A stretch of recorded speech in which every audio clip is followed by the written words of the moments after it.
Hey everybody, it's Sean Halpin. I'm here with Josh Katzowitz. Welcome to the Friday edition of Pickwatch Live for Wildcard Weekend. Josh, what is your favorite, before we get into the details about every game, what's the game you're most looking forward to? I think it might be Chargers at Ravens. Okay. Is it the rematch thing? Is it what do you want to see here? It's a little bit of the rematch thing. It's a lot of it have to do with Phillip Rivers and whether he can finally get that title. I've also liked Baltimore. I liked the fact that they've got to the playoffs when they were seemingly out of it for most of the season. I like the job that John Harbaugh's done. Kind of, it's just such a kind of a little bit of a weird vibe in that organization this year with regards to him. And I like that he's kind of proven himself to be, one of the best coaches in the league without his starting quarterback for the last, decade or whatever, having to kind of bring along a new offense, kind of just the adaptability of that organization, that franchise, I think I really enjoyed watching this year. So those two teams combined, I think. I mean, I don't think these are the best teams in the league, but they have the ability to kind of put together a really good game here. Yeah, I think I agree with you on that part. But it's funny, mid-season, Harbaugh was, I don't know about dead man walking, but he wasn't that far away. Yeah. And the way they've, completely changed their identity, going from other teams that have changed and brought in a backup quarterback, they haven't had to make such a dramatic change to the way they play. Yeah. And they did. And it's working. I mean, it's been fun to watch. I'll say that. They play. They're sort of like the opposite of all the other high-powered offenses. Not that they're a high-powered offense, but they're succeeding. So yeah, I look forward to seeing that one too. All right, folks. So just to let you know what we're up to this weekend, the picks are coming in at NFLPickwatch.com. If you're not watching this live, you might be watching it on YouTube. If you're not subscribing to our YouTube channel, please do so.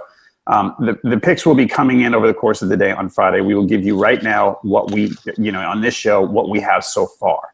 I will be back. I'll do a Saturday, 3:30 p.m. Eastern, Sunday, noon Eastern, to sort of catch you up on, hey, here's the way the lines have moved. Here's how the expert picks have come in. Stuff like, any injuries, inactives, that kind of thing. I'll be on Facebook Live for probably 10 minutes on each day. So make sure to check that out. Otherwise, make your picks if you haven't already, NFLPickwatch.com. Just to recap, Ryan, as far as against the spread, Josh beat me. Ryan was 7th overall in the standings. Josh is tied for 16th. Nice effort. Came on really strong late in the season. I tied for 24th. That 13-2 week, man, you just crushed me. And we're going to talk today. One of us might have a good weekend. One of us might not. And we'll get into why that might be the case in a minute.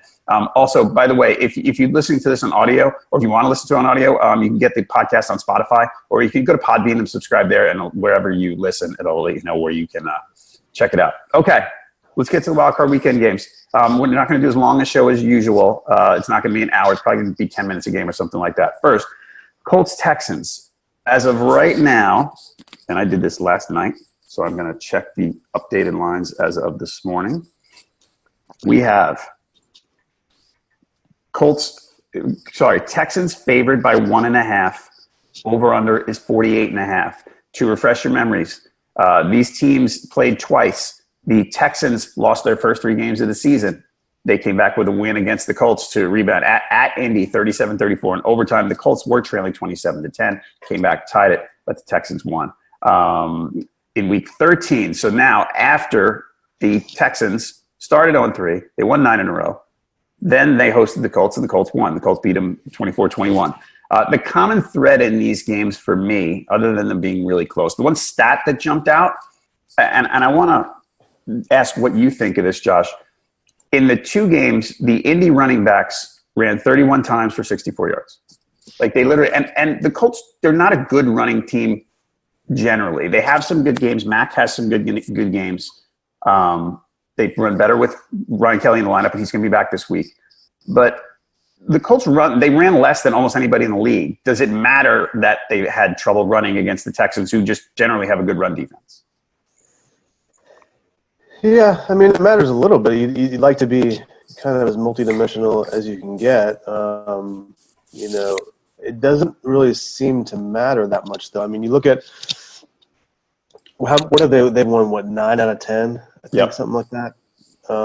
So you look at these box scores, and you see kind of how they've rushed. And early on in that stretch, they rushed, against the Bills, they rushed for 220 yards. The next week against the Ravens, they rushed for 222.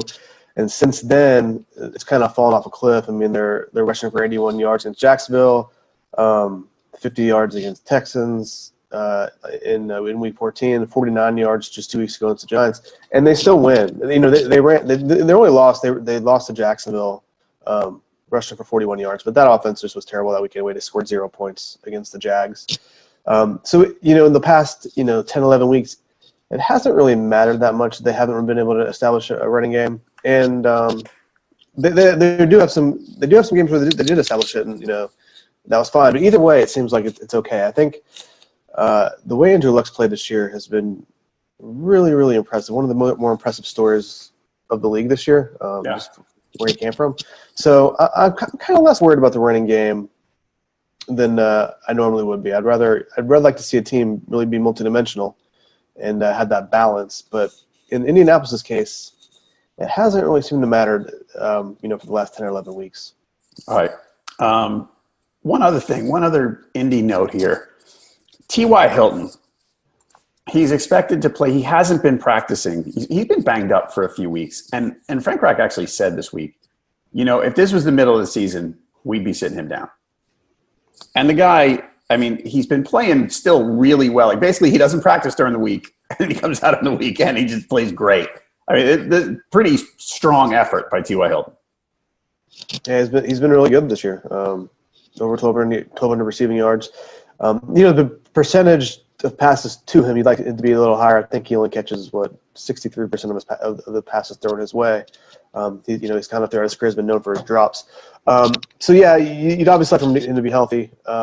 But Luck has other weapons. I mean, he's got Eric Ebron, who's really, really come on strong this year. He's kind of one of the better, I guess, maybe the best comeback story for a tight end this year. Been really strong. They have their targets. Obviously, like I said, they can see Hilton at full strength, but I think he can still be effective even if he's not 100% healthy. And like I said, Luck has their targets. So I don't see that as a game breaker either way. All right, and about just for some context on Hilton, he has. The ankle's been bugging him for a little while. The last 7 games of the season, he had 4 games of over 100 yards. And, he didn't do much against Tennessee last week, but they didn't need him because they were up big. But, again, really just, kind of gutting it out there. You really like to see that. Otherwise, in this game, some context. So the Texans have been 6-2 at home. Indy's 4-4 on the road, 5-3 against the spread. By the way, the Texans are 4-4 against the spread at home. We talked about Indy not running a lot. The Texans do like to run a lot.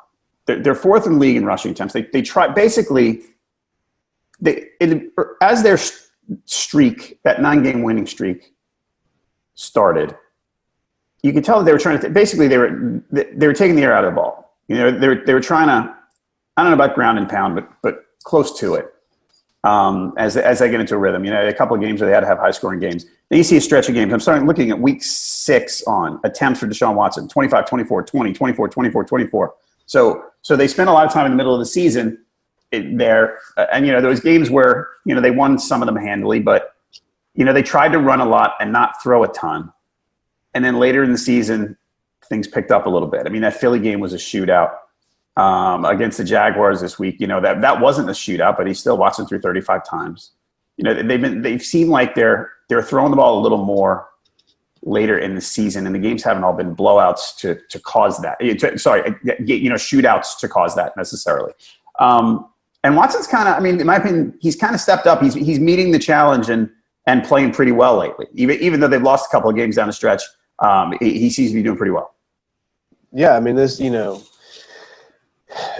because he's been injured in the past, there's always kind of that question mark surrounding him, and he's performed well this year. Over 4,000 yards passing, 26 touchdowns against 9 picks, so really pretty strong touchdown interception ratio. Like you said, he's got that threat on the ground, over 550 rushing yards this year. And the running game isn't.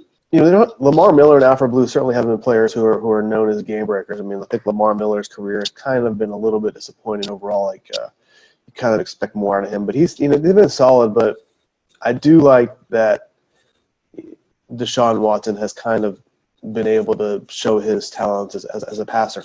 What I don't like from Houston and on their offense is the fact that they can't protect him. Right. They lead the league in sacks given up. I think there's 62 sacks this year. The Texans have allowed, which is obviously not a good thing, especially when you have a mobile quarterback like Watson. That's a problem. You would think that they're gonna have to figure that stuff out heading into the playoffs, how they can protect their quarterback, their number one asset. Yeah, he's had. I mean, that's a problem. And the Colts, we have this. I don't know about you. I feel like the general public's impression of the Colts is that this team, back to when Peyton Manning was playing, this team who's, they were all offense. And the Colts defense has actually been pretty good this year. They've done a good job rebuilding that team this year. And I mean, the defense is not great, but it's kind of middle of the pack and not something you can overlook in this situation, especially like you said, with that bad Texans line. I mean, they just struggle. So I don't know. Are you looking at the actual pick? Are you surprised? And we're going to talk about the picks in a minute. I'll just say now. I'm going to take the Texans. You're going to take the Colts. Are you surprised that basically what this spread says? If you use the rule of thumb that the home team gets 3 points, this is saying that on a neutral field the Colts will be favored by a little bit. Like I get that this is kind of a close game. I'm a little surprised that at the spread. I figured the spread would be maybe a couple more points.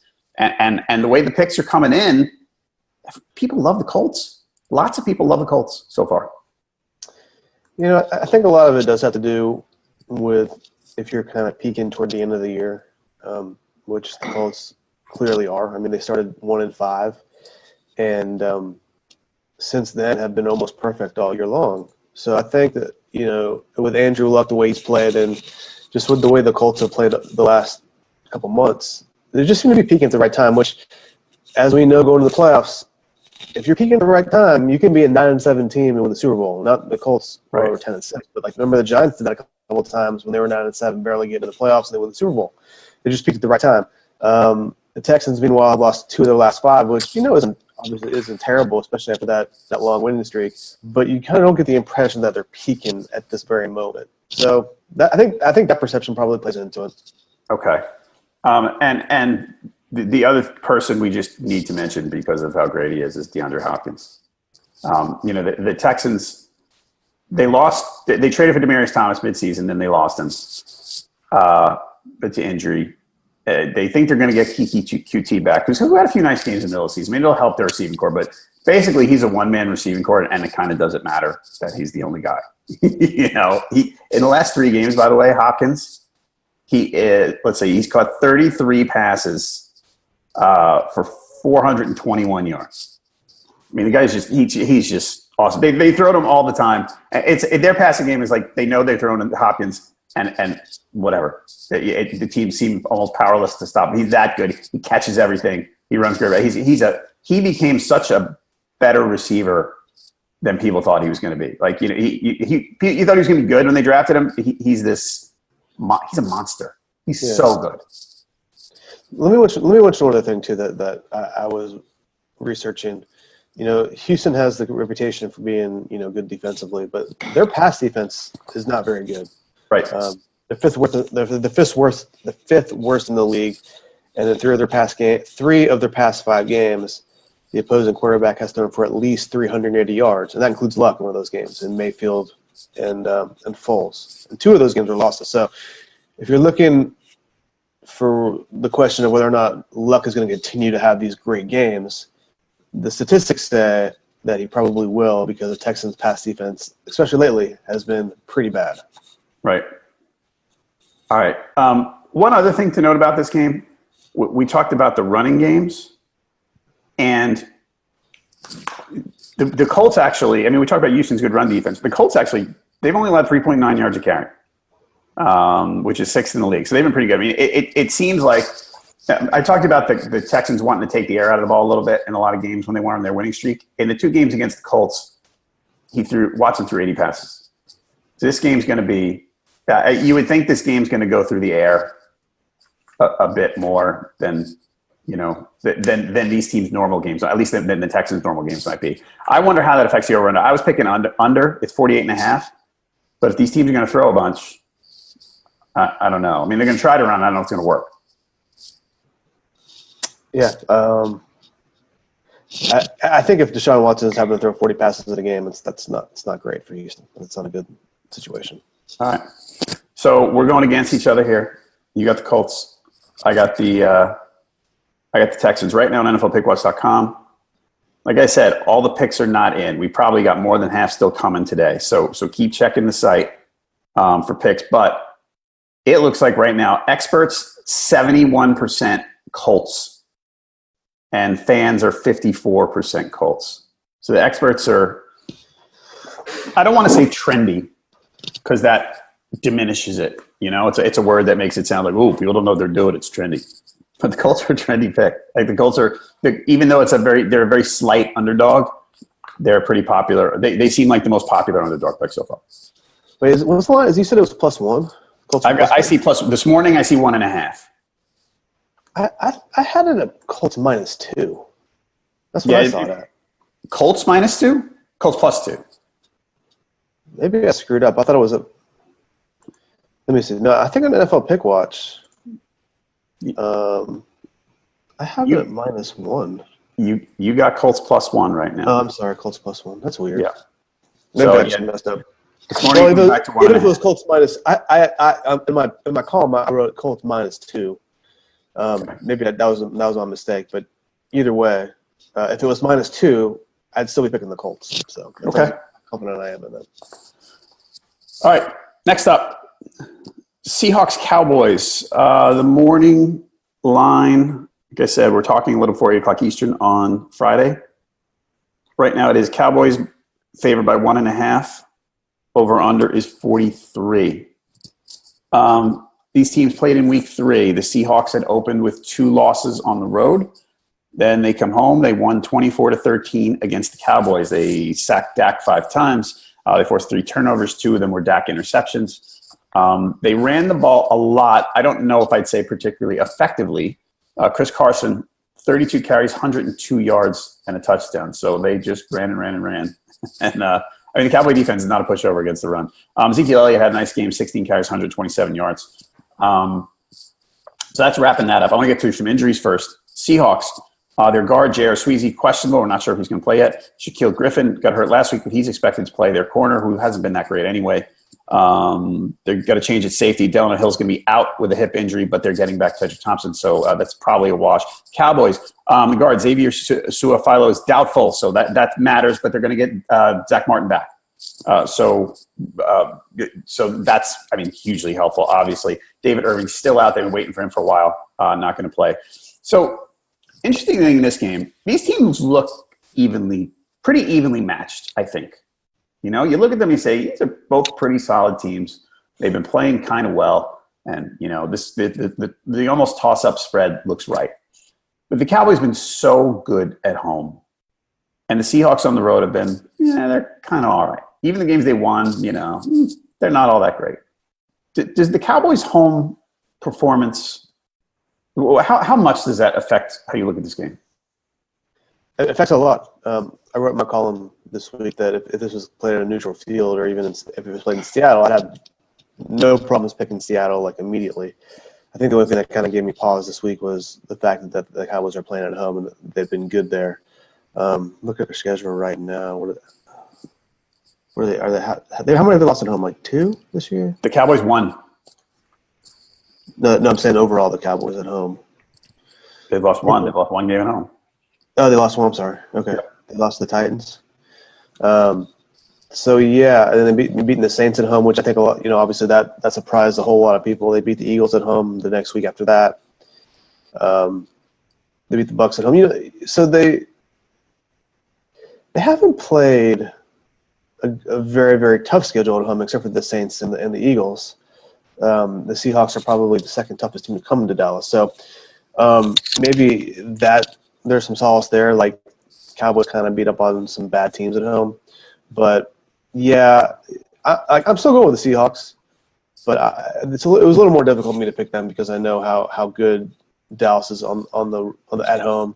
And I know that Seattle, in this era, as good as they are at home, struggle a little bit more on the road. That made me – it briefly gave me pause, but not too much. Okay.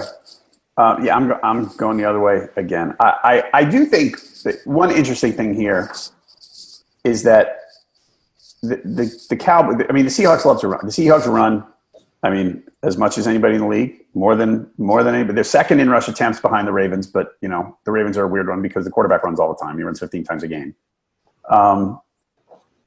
They lead the league in rushing yards, 160 rushing yards a game, 4.8 carry. But the Cowboys are sturdy. The Cowboys are third in the league in rushing yards allowed per carry. I mean, this is another. Like I said, that game early in the season, the Seahawks won pretty comfortably. They ran a lot, and it was I don't know if it was a wearing Dallas down kind of thing. I want to say that, but it's not like they ran all over them. Even like you look at Carson, you go, 102 yards of a touchdown. Yeah, he had to work to get that. I mean, the Seahawks are going to have to work to get those yards on the ground in this game. And I think that's a really interesting facet of this game is how effective they're going to be running. And I kind of think this is looking like an under for me. What I like about Seattle's run game is that obviously Chris Carson has been really good this year, over 1,150 yards.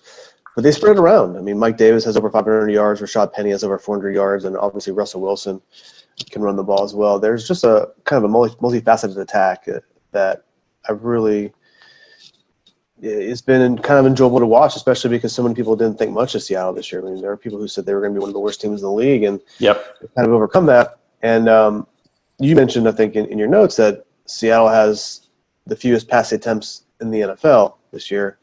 But you look at Russell Wilson, and he's third in the league in quarterback rating. Right.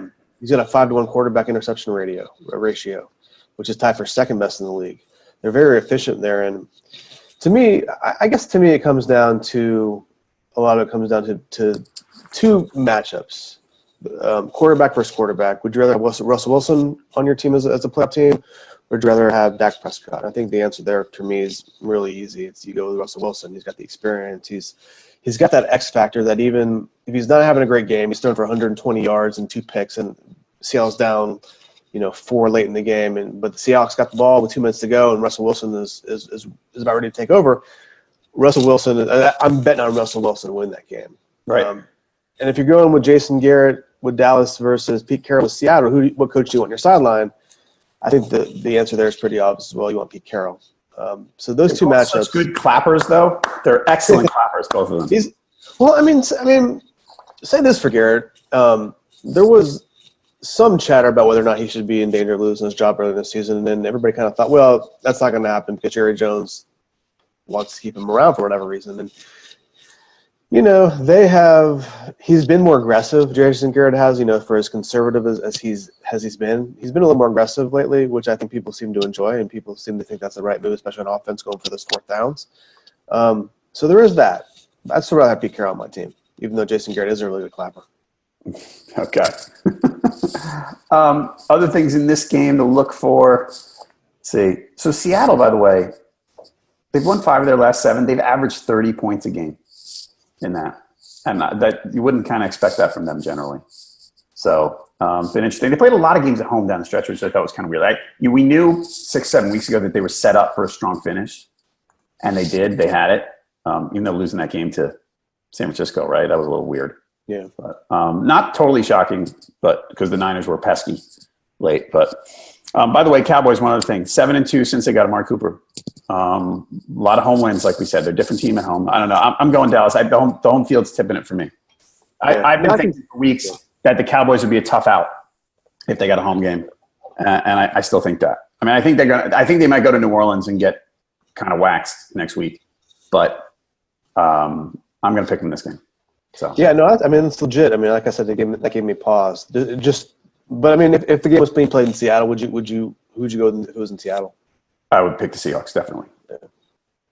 Without hesitation, right? Without hesitation, no. Yeah. Right now, NFLPickwatch.com, on the expert side, 79% so far are with the Seahawks. 71% of the fans with the Seahawks. And what's the straight up percentage? Hold on one second. Let's see. I'm going to go right now. 67% experts straight up Seahawks. Yeah. That's a lot. I don't know. I wonder if we're giving Cowboys enough credit. But all right. So again, Josh, Seahawks, John, Cowboys. Chargers, Ravens, early game Sunday. The current line as of Friday morning, 2.5. Two. Baltimore by 2. Over under is 42. You talked about this before as your favorite game of the weekend. It's kind of hard to argue. I mean, I like them all, really. Yeah, I don't like them all. It's a good slate. Yeah, there's one I don't like especially. We're going to get to that next. But this game, the Week 16 game, I talked about this with Ryan the other day. So on one hand, you can look and say, well, it was 16-10 and the Chargers had the ball in Baltimore territory late, right? And the fumble turned it. I mean, so maybe it wasn't a 22-10 game. However, Baltimore dominated this game. They ran all over the Chargers.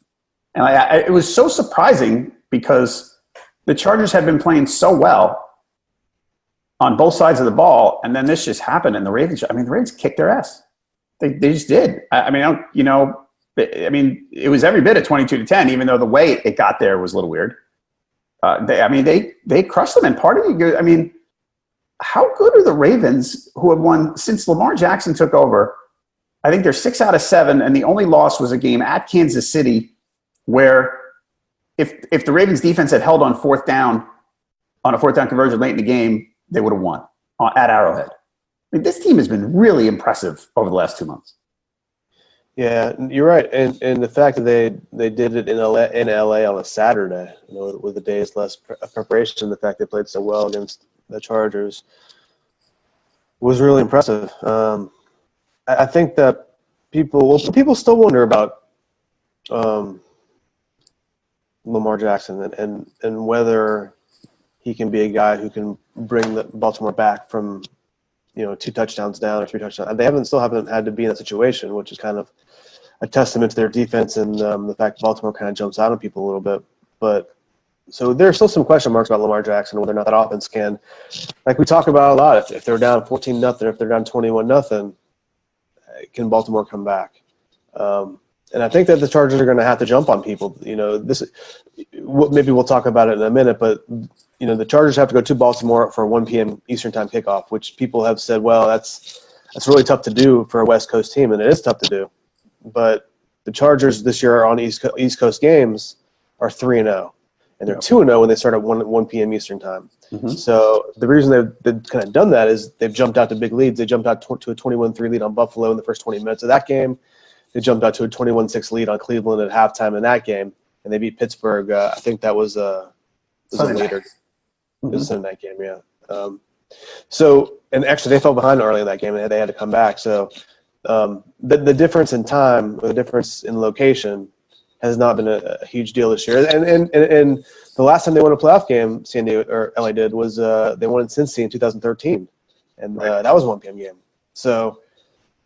I wonder if that thought process, which has certainly been a narrative coming into this game, whether the Chargers can play well on the road at 1 p.m.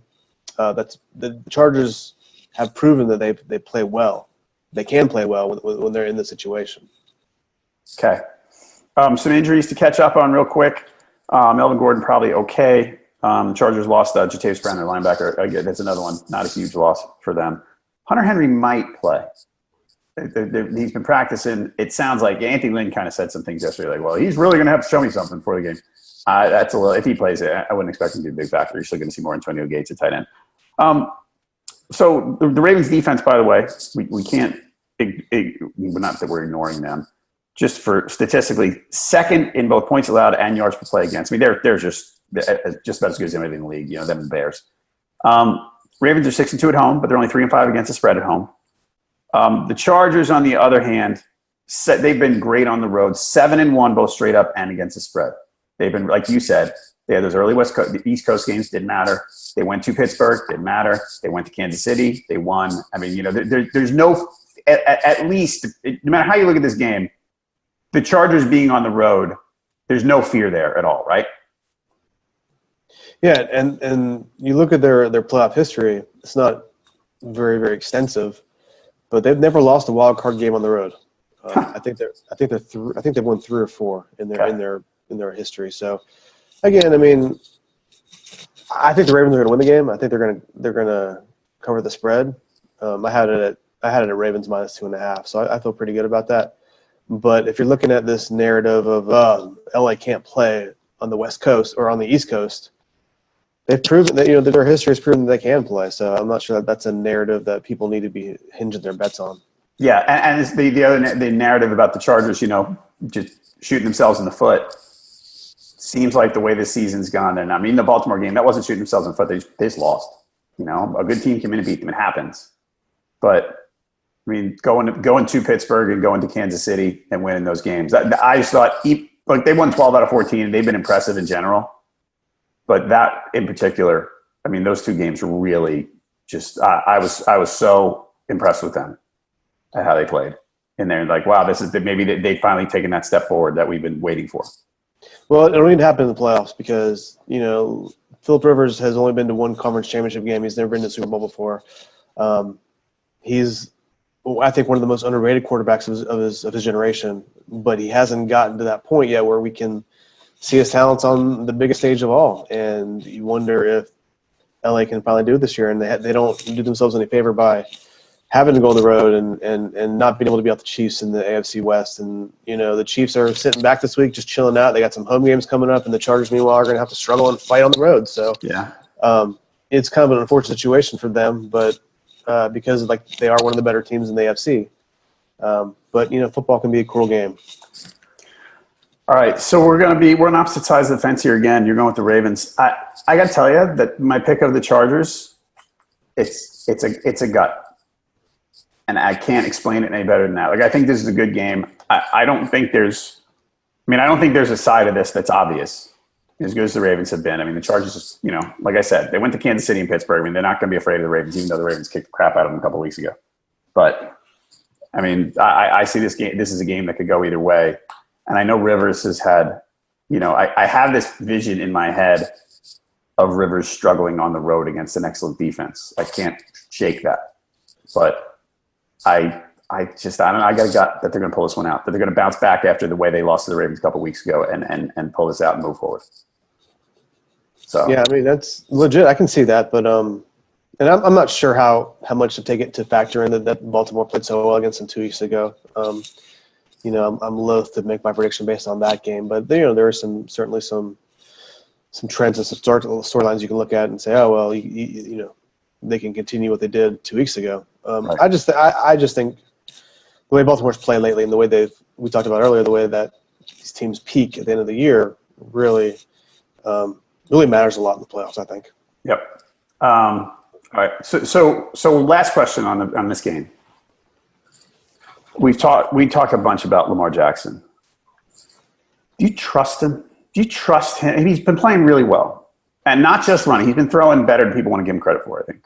And maybe that's just a perception I have, but it's like, oh, he just runs him. Yeah, the throwing's been okay. He's actually been pretty solid. Do you trust him? In a playoff game against a good, I mean, it's tight. This is a different environment for him. Well, it's a home game, so that helps, I think. Yep. I don't trust him if the Baltimore falls behind by 3 touchdowns like we talked about. But right. I mean, how can you trust him then? Or I don't know if trust is the right word, but it's so unknown. You can't make a definitive statement about, well, he can lead this team from behind because he hasn't really had to do it yet.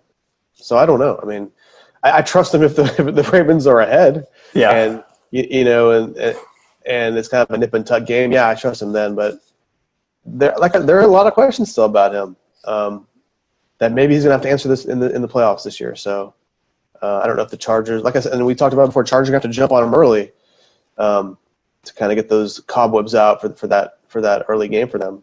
Yeah, I don't know the answer to that. I mean, I don't know. One thing I love about that is what helps Jackson is that you think about a rookie quarterback in a playoff game and you think, well, what's he going to do when not just if he's down by 2 touchdowns, let's say, but what's he going to do on 3rd and 8, and when he has to convert and he has to throw. But the Ravens don't do has to throw on 3rd. They're like 3rd and 10. They're like, all right, let's run. They just run all the time. But it doesn't matter. Down distance doesn't matter. So that probably helps him and takes him out of situations where he could potentially make mistakes. Yeah. So, all right. So Josh is going Ravens. I'm going Chargers. Right now on NFLPickwatch.com, 56% of the experts like the Chargers. 51% of the fans like the Ravens. That's surprising me. I figured more people would be on Baltimore in this one. More people do. I'm sorry. More people do what? On the Ravens. But it's early. So. Yeah, I mean, like I said, the Chargers are one of the best teams in the league this year. So it's. Yeah. And Baltimore, for the most part, hasn't. So. Okay. Eagles, Bears. Not even looking forward to, I guess, huh? No, I'm not. I'll tell you why in a second. So Bears by 6, over under 41. This is the only game of the weekend that's not a rematch of a game that was played earlier in the season. Injury-wise, Michael Bennett didn't practice Wednesday, Thursday for the Eagles. We're going to need to watch him. Bears, Eddie Jackson was hurt last week. He missed Sunday's game. I think he's got an ankle injury, but he's ready to play. So the Bears defense probably needs that. So Philly's won 5 out of 6, including 3 with Nick Foles. And they were close to dead. People writing them off. The Vikings helped them out by just being a complete disappointment. I'm still angry about that. That's one of my Super Bowl picks, so I'm still angry about the Vikings. The Bears, on the other hand, have won 9 out of their last 10. The only game they lost was overtime at the Giants with Chase Daniel quarterbacking. The Bears have been 7-1 at home, both straight up and against the spread. The only game they lost was that game against the Patriots. The Bears defense, I mean, I'll just list them up. First in points against, first in yards per play against. They were terrific. They were just really they're a defense dominant team, but their offense, Trubisky, they're just kind of okay, right? Yeah. How okay? How much? Here's the trust thing again, and trust is a relative word, sure. You trust Trubisky not to screw this up at home? They try not to let him. They try to take the ball out of his hands as much as they can. I don't know if I trust Trubisky. I trust the Bears defense. Yeah. And, that has obviously been helpful to Trubisky this year. The fact he can kind of lean on them indirectly. I guess you asked me if I trust Lamar Jackson, and I do to a certain extent. I trust him more than I trust Trubisky. Okay. I don't. If I'm the Bears, I don't want to get into a shootout.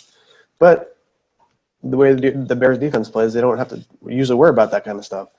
Right. So I think I don't know. Then you look at Super Bowl winning teams, and you basically, for the most part, need an elite quarterback. I mean, there are some exceptions to that rule, and obviously last year we can talk about whether or not Nick Foles is an elite quarterback. I think I'm not sure anybody would say that he's an elite quarterback. But you need a quarterback who gets hot. I mean, Joe Flacco won Super Bowl by playing some of the most amazing football ever in that 3 or 4 game stretch a few years ago. Nick Foles was hot last year. Yeah. Can Trubisky get hot like that?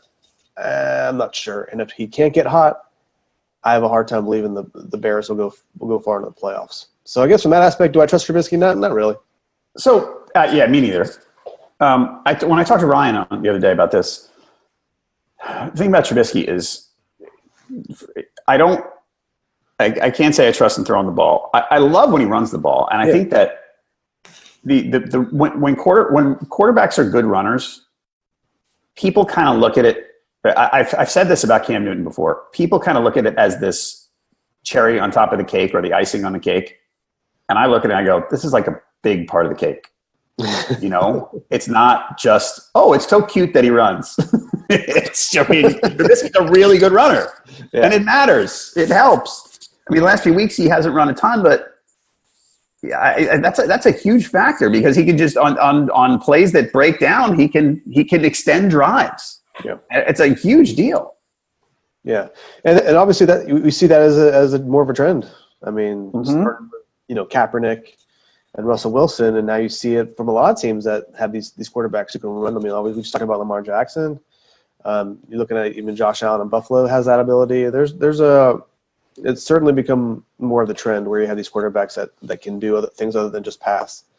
Now, whether or not that affects their greatness as a quarterback, I guess, is up to the question. The three guys I mentioned, I don't think anybody's looking at those guys and saying, "Well, that's a great quarterback," but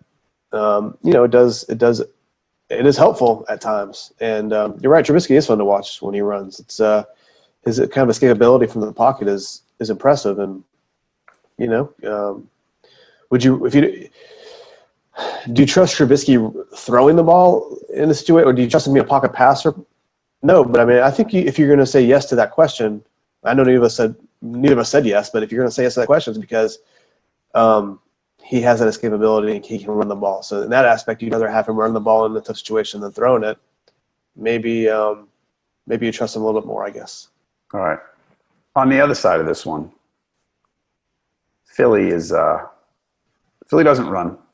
I mean, they don't run well. They've had running back injuries. They've had offensive line injuries. They just haven't run the ball well all year. Okay. The Bears stopped the run. Like Philly's going to have to win through the air. Yep. And this is another thing I said earlier in the week. Nick Foles, it makes me look stupid generally. Like I look and I go, come on, he's not that good. Last year in the Super Bowl, like the Patriots are going to figure this guy out. Come on, it's Nick Foles.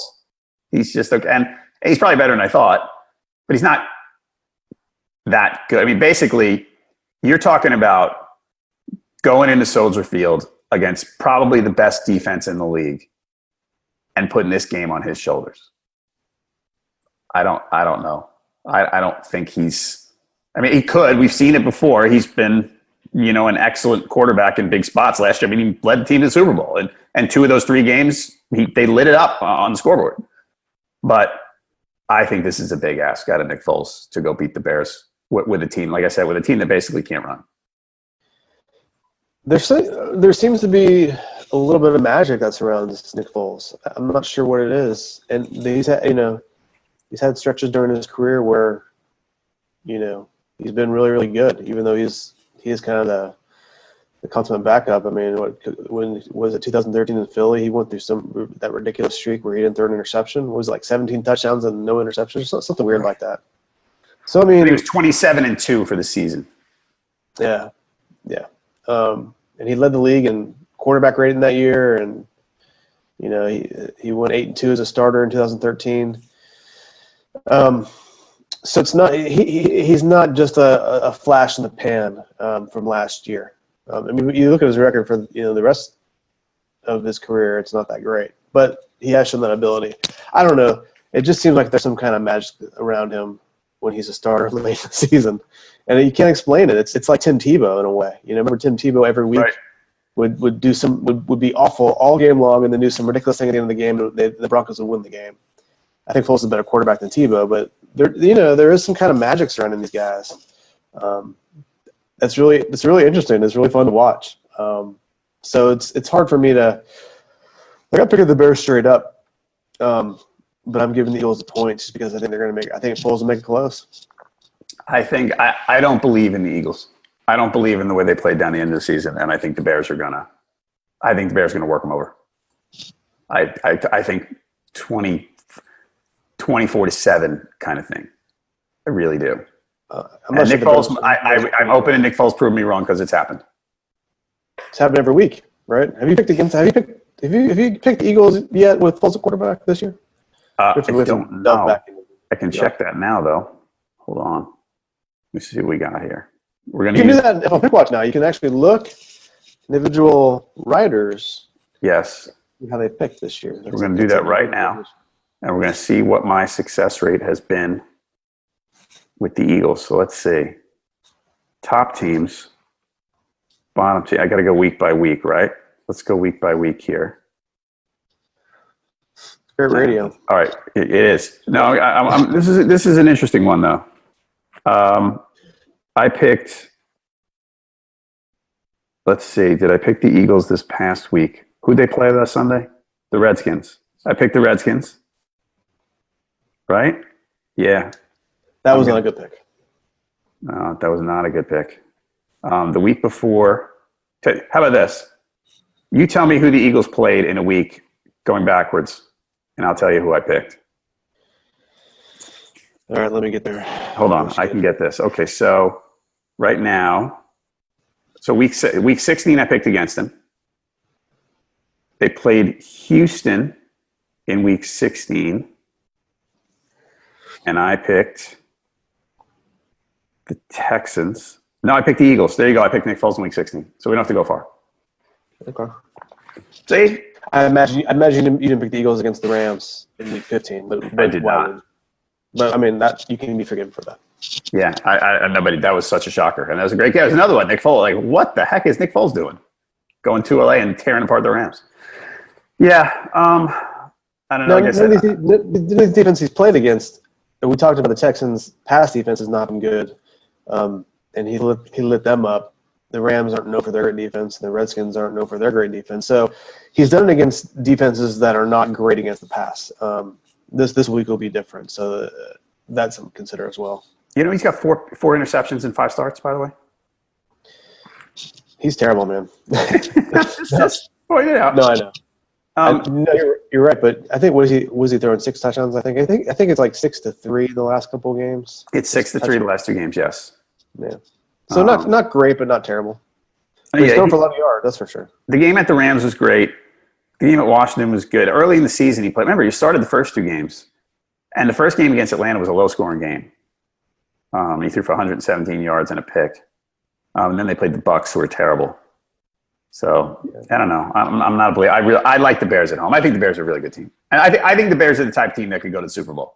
Like I said, I don't trust Trubisky, but that defense is really strong. And as long as they keep Trubisky in situations where, you know, the game's not on his shoulders, I think they'll be okay. I'm curious. If them going to play the Rams next week, if they win, that's a fascinating matchup. Yeah, for sure. So, all right. So right now, so you're going Eagles to cover. The Bears straight up. I'm going Bears to win and cover. Right now on NFLPickwatch.com, we're going to go against the spread. Expert against the spread. So fans against the spread, 54% Eagles. And experts against the spread are 64% Eagles. So I'll be hanging out with the Bears and a few other people on one side. See how it goes. So Josh and I disagreed the trends here, the way the season's been going, Josh basically made up huge ground and passed me late in the season. He was really strong late in the season. So if you trust that this is going to continue, stick with Josh and not me, because we disagree on every game. Looking at the right time, like good playoff teams do, is what I've been doing. That's right. So again, straight up. Let me just say this straight up. The expert. I'm not looking at the fans, but straight up, the experts, 85% for the Bears. So interesting thing here against the spread. The majority of the experts are with the road team in every game. Yeah, that's interesting. And it's almost the same way. The only difference is Baltimore is a 51-49 with the fans. So the fans with the spread, the fans like the road teams in 3 out of 4. And basically Baltimore, LA is a toss-up. So, and it's not particularly close. I mean, none of these games, it's people are resoundingly in the road team's corners. The Saturday games especially. Yeah. So that's interesting. All right, folks, again, Saturday, I will be on Facebook Live at 3:30. Sunday, I'll be on Facebook Live at noon, just catching you up on the latest picks, the latest line movements, all that stuff. If you have any questions over the weekend, Josh is on Twitter. He is at Josh Katzowitz. I'm at jhalpin37, and our main account is at Pickwatch. As I always say, this discussion we had, we're going to chop up the individual game discussions and put them on our YouTube channel. So if you just want to, watch 10 minutes on Colts Texans, you can. So we'll have that done later on Friday. So please check it out. Otherwise, Josh, good luck this weekend. We still went about 50 minutes on 4 games, John. I know. We had a lot to talk about. It's good stuff. No, it's good. It's good. I mean, I expected about half an hour would be done. Yeah. And we're giving the fans their money's worth, man. Even off 4 games, we can BS our way through it, right? We are. All right, everybody, again, Watch on YouTube if you're not already. If you're watching this on YouTube, like our Facebook channel when the shows go live. Again, I'll be here over the weekend, Saturday and Sunday pregame, so please check it out. That's it. Good luck with your picks. If you haven't made your picks, make them now. NFLPickwatch.com. For Josh Katzowitz, I'm John Halpin. Thank you for watching Pickwatch Live.